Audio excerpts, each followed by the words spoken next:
A palavra de Deus, enviada com poder e autoridade, produz o resultado para o qual foi mandada.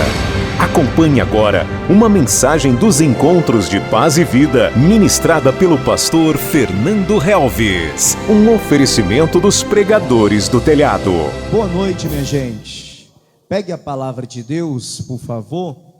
Abra em Mateus, no capítulo de número 10. Vamos ler o que diz o versículo de número 29. Amém? Mateus, capítulo de número 10, versículo de número 29. Assim que você encontrar, diga graças a Deus. Vamos meditar na palavra de Deus, vamos ouvir a voz do Senhor. O Espírito Santo tem uma palavra para cada um de nós na noite de hoje. Quem achou Mateus 10, versículo 29, diga amém.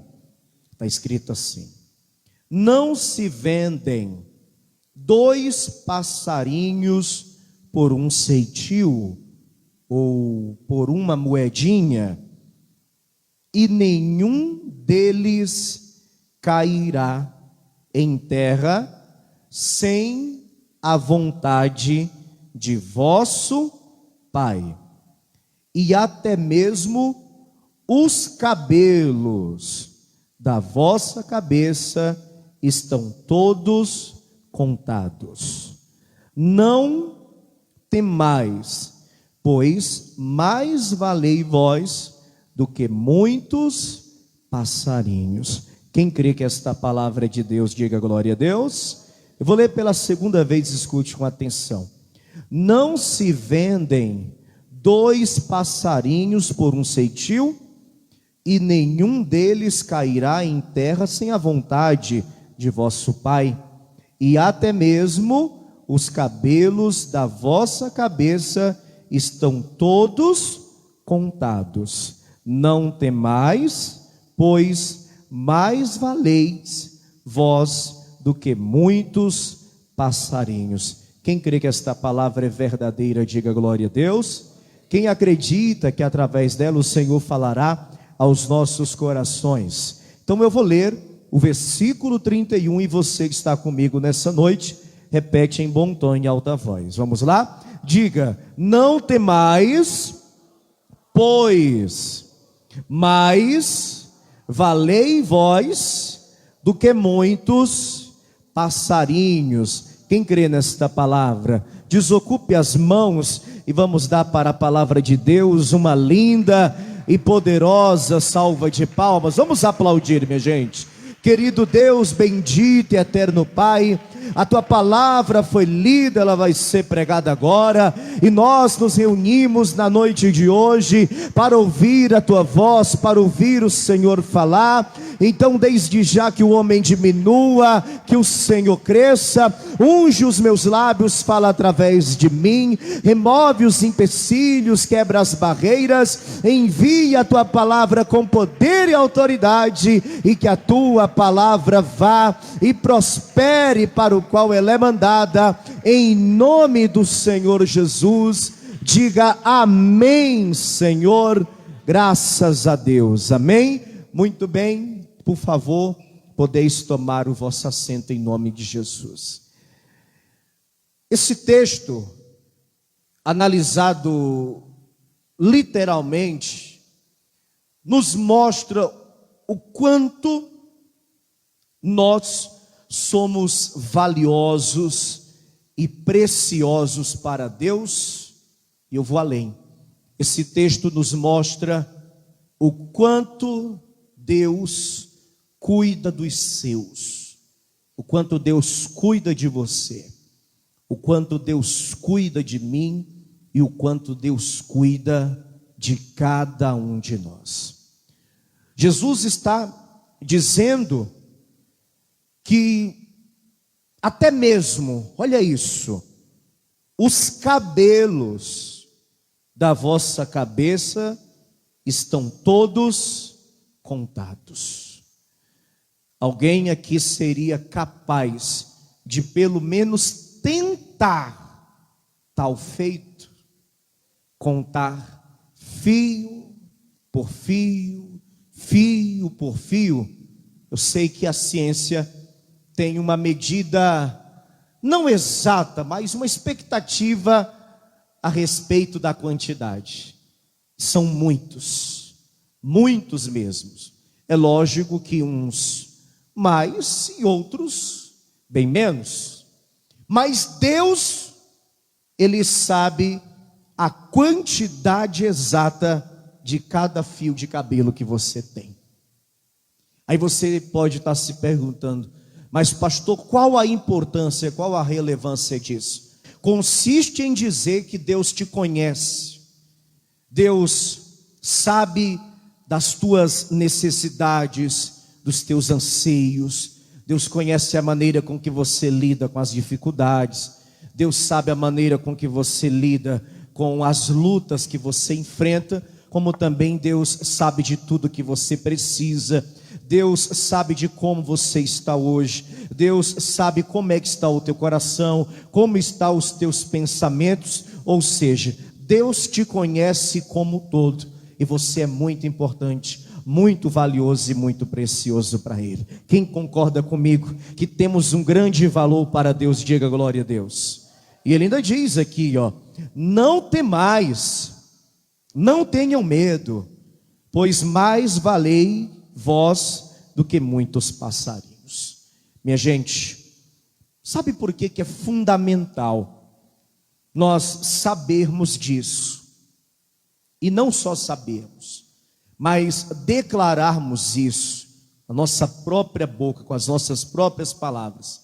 Deus cuida de mim, Deus me conhece mais do que ninguém, Deus está no controle da minha vida, Deus tem o domínio de tudo. Eu não vou me desesperar, eu não vou perder a minha paz, eu não vou me angustiar. Deus está no controle de tudo. Por quê? Porque nós estamos vivendo um momento muito complicado, muito complicado.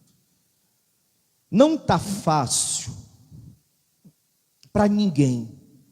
Se alguém diz assim, minha vida, graças a Deus, ela está muito abençoada, eu estou muito bem, obrigado. São raras as exceções. Quando a gente começa a olhar o que está à nossa volta, como por exemplo, desemprego. Quantas milhões de pessoas no país estão desempregadas? O número, a estimativa é em torno de 14 milhões. Você sabe que tem países no mundo que tem bem menos que 14 milhões de pessoas. Quem sabe disso? Bem menos. 14 milhões de pessoas pode ser a quantidade de 3, 4, 5 países. Ou seja, são muitas pessoas desempregadas. E como é que o IBGE tem essa estimativa, este cálculo? Para o IBGE, desempregado é aquele que está em busca de emprego, que em um período de tempo essa pessoa procurou trabalho. E como o nome dela não foi registrado no sistema, ela é contada como alguém que está desempregada. Quem compreende isso? Mas, além disso, o que eu particularmente penso que também é tão ruim como estar desempregado, é que tem um monte de gente preparada, qualificada, porque estudou, porque fez curso técnico, porque fez curso superior, e ainda assim ou estão desempregados, porque antigamente, qual era o pensamento? Estudou, fez faculdade, emprego certo. Sim ou não? Hoje em dia não quer dizer quase nada. Eu não estou dizendo que nós não devemos nos preparar, nos qualificar, estudar e etc. Não. Mas tem muito advogado. Tem muita gente formada em profissões que no passado era um sonho. Perguntava assim para a criança: o que é que você vai ser quando crescer? Médico, advogado, é ou não é? E hoje não estão conseguindo trabalhar. E quando estão trabalhando, por conta da necessidade, estão trabalhando até mesmo em um emprego que está longe da profissão que aquela pessoa estudou. E para ganhar um salário, que às vezes chega a ser 5 vezes menos. É sério o negócio, minha gente. Só de pessoas que estão trabalhando informalmente, o Brasil tem em torno de 50 a 60 milhões de pessoas. Aquela pessoa que tem um carrinho de lanche na esquina, aquela pessoa que vende batendo de porta em porta, aquele ambulante do estádio de futebol, aquele que vai na praia, aqui não tem, né? Mas nas capitais do Nordeste, praticamente todas têm praia, com exceção do Piauí, com exceção de Teresina. Ou seja, quando você vai em uma praia, em um estádio de futebol, quando você sai aqui, no centro de Juazeiro mesmo, nessas 2 avenidas, você vê a quantidade de pessoas que estão na rua trabalhando para levar o pão para dentro de casa. Por quê? Porque não está fácil. Tem dia que dá legal, é ou não é? Tem dia que é difícil. E às vezes tem um crente no meio desse povo aí. E o que é que o crente deve fazer? O crente deve lembrar dessa palavra aqui. Deus está cuidando de mim, mesmo em meio às dificuldades. Amém, minha gente? Aí a pessoa trabalha, ela ganha alguma coisa, e ela vai ter que comprar comida para dentro de casa. Quando ela chega lá, o mesmo valor que ela comprava há 2 anos atrás de alimentação, hoje no máximo ela compra 50%, 60% daquela quantidade. A pessoa que comprava 400, 500 reais de compras, talvez uns mais e outros até bem menos, com esses mesmos 400 reais, hoje ela não compra nem 60% do que ela comprou 2 anos atrás. E tudo isso traz preocupação, minha gente. Tudo isso faz a pessoa ficar pensando: meu Deus, o que é que eu vou fazer? Antes o dinheiro dava para comprar tantas caixas de leite, hoje não dá mais. Dava para comprar tantos quilos de arroz, hoje não dá mais. Dava para comprar tantos litros de óleo, hoje não dá mais. O que é que eu faço? Para mim manter a quantidade, eu vou ter que aumentar o valor. Só que eu preciso pagar uma água, eu preciso pagar uma luz, eu tenho que pagar a internet. Quem paga aluguel tem que pagar o aluguel. Quem tem transporte precisa ter o dinheiro para colocar o combustível, que também aumentou, querendo ou não. A pessoa fica preocupada, sim ou não? Mas ela tem que lembrar dessa palavra: Deus cuida de mim e Ele vai prover. Quem crê que Ele vai prover? E aí, como se não bastasse todos os problemas, um monte de gente doente. Zika, dengue, essa que agora está na boca de todo mundo, porque todo mundo está pegando essa doença. Chikungunya, né? E olha que eu não estou falando nem do coronavírus, hein? E aí tem que gastar dinheiro com remédio. E a pessoa que trabalha escuta isso. Se ela pensa em ficar doente, ela pensa: eu não posso adoecer, porque se eu adoecer, como é que eu vou trabalhar? Se eu adoecer, como é que eu vou trabalhar e levar o pão para dentro da minha casa? Eu não posso ficar doente. Detalhe, tem gente doente mal saindo no sacrifício. Por quê? Porque precisa levar o pão para dentro de casa. Violência. Todos os lugares do país, sem exceção, minha gente, sem exceção, tem violência. Uns mais, outros menos, mas todo lugar do país tem violência.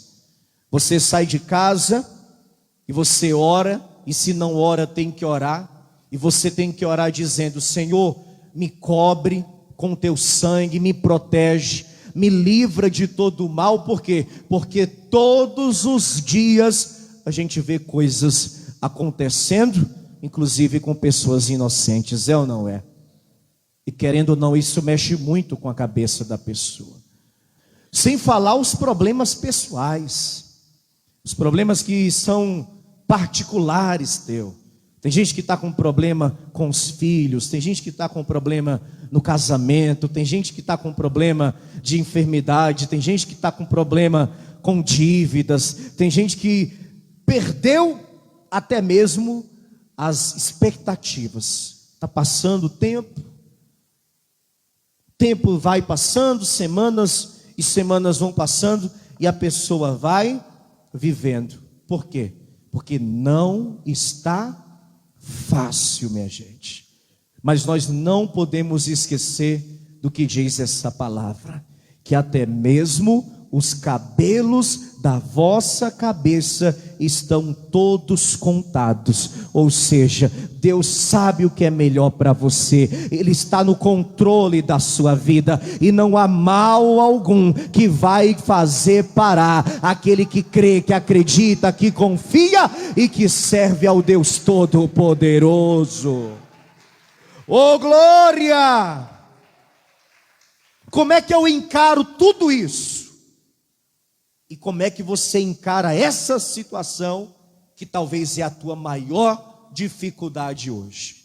Andando pela fé e não por aquilo que você vê. Eu quero que você abra a sua Bíblia na segunda carta de Paulo aos Coríntios, no capítulo 5. Eu sei que você conhece esse texto, mas eu faço questão de ler. Segunda carta de Paulo aos Coríntios, capítulo de número 5, versículo 7. E por que eu quero ler com você esse texto hoje, minha gente? Porque se você andar olhando para tudo que está acontecendo, vai chegar um dia, que você vai se trancar dentro de um quarto e não vai querer sair mais. Sim ou não? Já passou pela tua cabeça isso. Você tinha que sair para trabalhar, você tinha que sair para resolver alguma coisa, você tem que se levantar para cuidar da sua casa, cuidar dos teus afazeres, resolver os teus problemas, fazer a tua vida acontecer, mas você ficou olhando para tudo que estava acontecendo e isso te encheu tanto que você pensou assim: quer saber de uma coisa? Vou trancar a porta desse quarto e hoje daqui eu não saio. É comum isso acontecer. Mas quando nós servimos a Deus e não andamos pelo que vemos, mas andamos pela fé, Deus age em nosso favor. Segundo aos Coríntios capítulo 5, versículo 7, porque andamos por fé e não por vista. Olha para quem está ao teu lado e fala para essa pessoa assim, você tem que andar por fé e não por vista. E quando eu ando pela fé, eu sou aquela pessoa otimista. Sou aquela pessoa que por mais que tudo esteja realmente assim, nessa situação que eu acabei de citar, quando você acorda pela manhã, você lembra do Deus que você serve e você diz assim: hoje é um novo dia e eu tenho uma oportunidade de fazer algo novo e de fazer algo diferente. Se não foi ontem, pode ser hoje. A porta não abriu ontem não, mas hoje ela pode se abrir. Ontem não deu certo, pelo contrário, piorou. Mas a partir de hoje as coisas podem começar a se encaixar e a melhorar.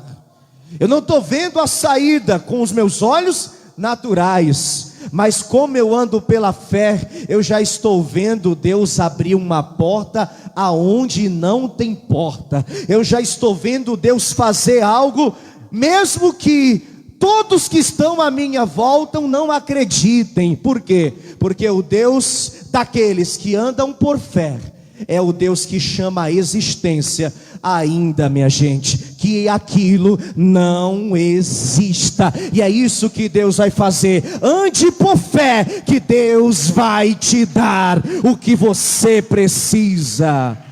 Oh, glória! Sabe por que ele vai fazer o que você precisa? Porque antes de você pedir, ele já sabe. Mateus capítulo 6. Localize aí. Mateus capítulo 6.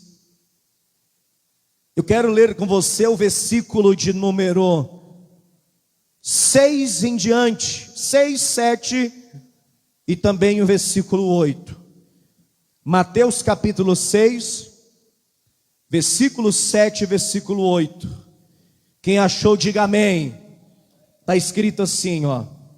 Mas tu, quando orares, entra no teu aposento, no teu quarto, e fechando a tua porta, ora ao teu pai, que vê o que está oculto.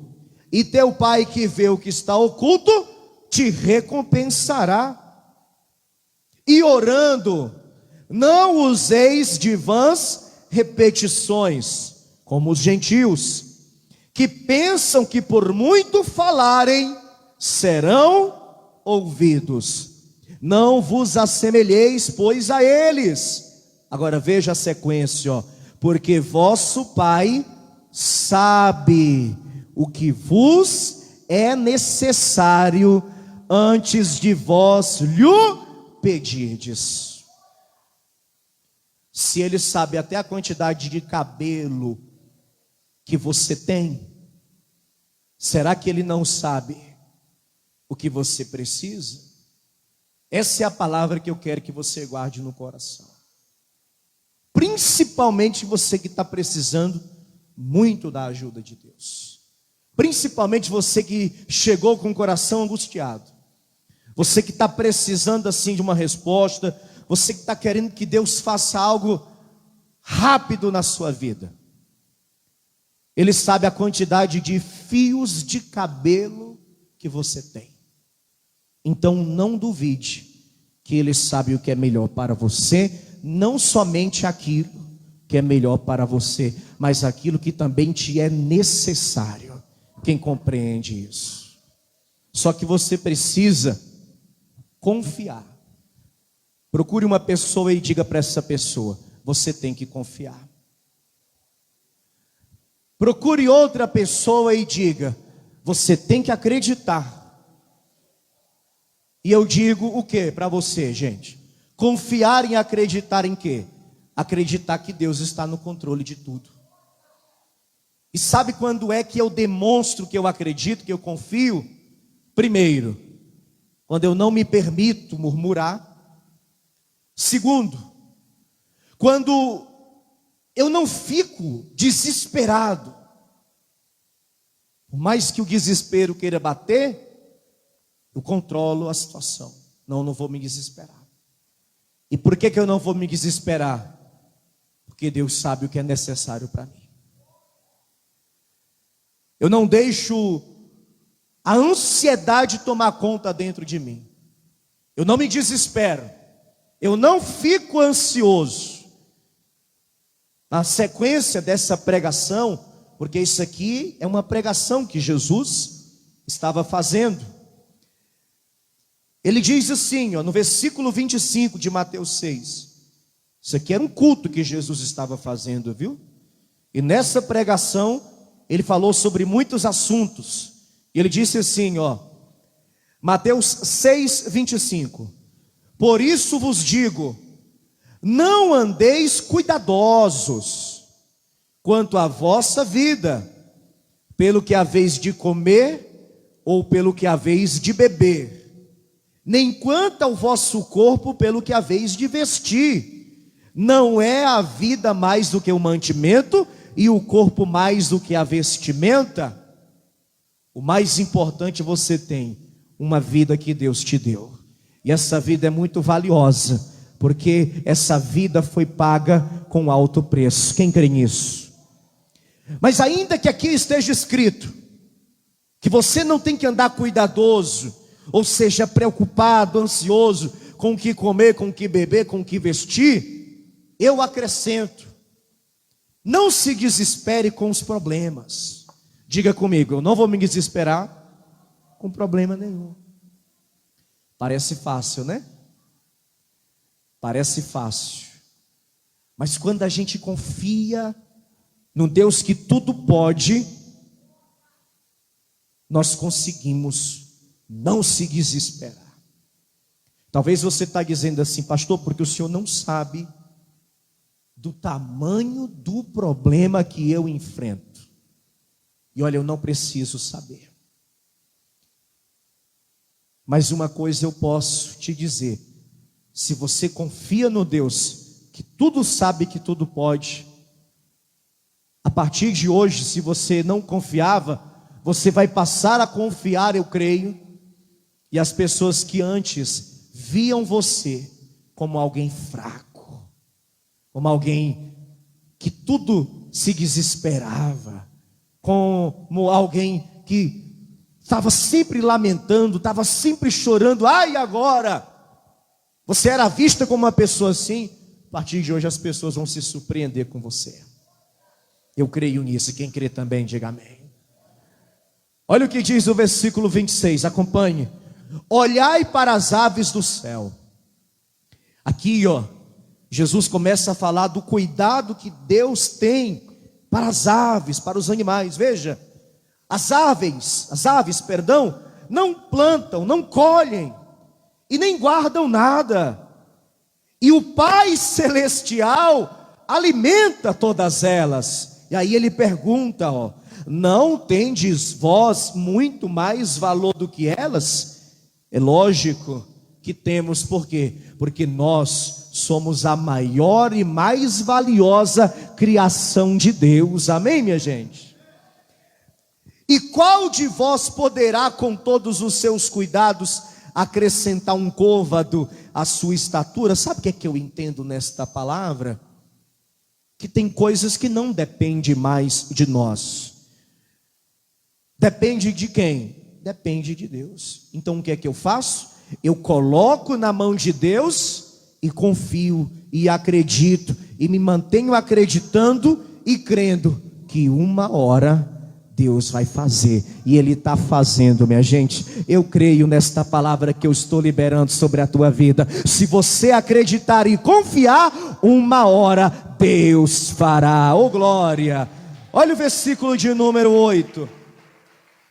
28, perdão. E quanto ao vestuário, por que andais solícitos? Olhai para os lírios do campo, como eles crescem, não trabalham, nem fiam. E eu vos digo que nem mesmo Salomão, em toda a sua glória, se vestiu como qualquer deles. Pois se Deus assim veste a erva do campo, que hoje existe e amanhã é lançada no forno, não vos vestirá muito mais a vós? Aí aqui é que está o problema, homens de pequena fé. Então o que é que Jesus está dizendo? Aquele e aquela que vive desesperado é porque tem uma fé pequena. Quem entendeu? Sou eu que estou dizendo, não, é Jesus, viu, pessoal? Se quiser reclamar, reclama com ele. Se quiser ficar chateado, fica chateado com Jesus. É Jesus que está dizendo. Sabe por quê? Porque quando a pessoa se desespera, fica angustiada, fica muito aflita, ansiosa, quando ela não consegue dominar a situação, é uma grande demonstração de fraqueza e verdadeiramente de uma falta de fé.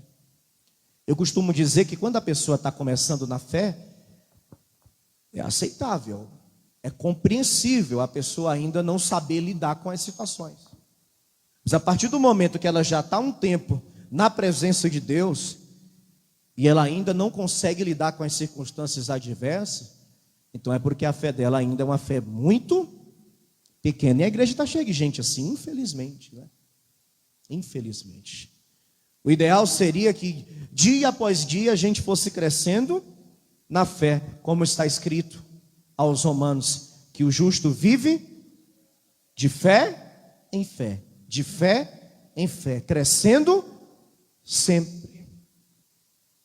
E aí Jesus reforça dizendo, versículo 31, não andeis, pois, inquietos. Olha para alguém e diz assim, fica quieto. Diz para outra pessoa, aquieta-te. Aquietar em relação ao quê? São os problemas, minha gente, as dificuldades. Versículo de número 33. O que é que eu e você temos que fazer? Mas buscai primeiro o reino de Deus e a sua justiça, e todas essas coisas vos serão acrescentadas. Por quê? Porque Deus tem cuidado de nós. Amém, minha gente? Oh, glória! Você acabou de receber as boas novas do Evangelho através das mensagens de paz e vida ministradas pelo pastor Fernando Helves. Um oferecimento dos pregadores do telhado.